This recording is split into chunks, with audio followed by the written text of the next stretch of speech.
এখন পর্যন্ত আইন শৃঙ্খলা বাহিনী ঠিকমতো ফাংশন করছে না। আগে যদি 1 লাখ টাকা ঘুষ দেওয়া লাগতো, এখন দিতে হয় 5 লাখ টাকা।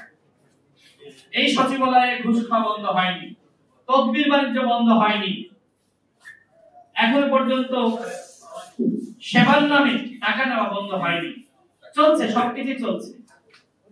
এই সরকার এখন পর্যন্ত এই সচিবালয় থেকে আওয়ামী লীগের প্রেতাত্মাদেরকে বের করতে পারে নাই।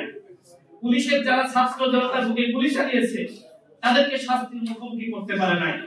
র্যাবের যারা, বিজিবির যারা, ডিজিএফআই, এনএসআই যারা আইনাঘর তৈরি করেছিল, যারা এই 16 বছর ধরে গুম করেছে, খুন করেছে, তাদের বিরুদ্ধে অ্যাকশন নিতে পারে নাই।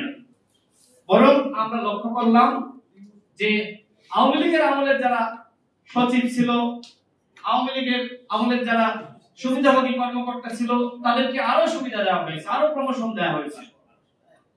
অনেকে বলছে যে টাকা না দিলে নাকি প্রমোশন হয় নাই, টাকা দিয়েছে যে সেই সচিব হইতে পেরেছে, এটা অভিযোগ আমরা শুনছি।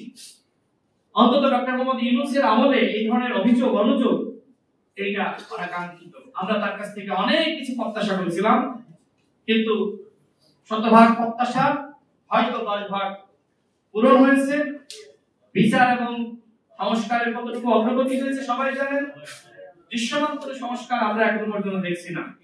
বিভিন্ন জায়গায় মব ভায়োলেন্স, এই সমস্যাগুলো আছে,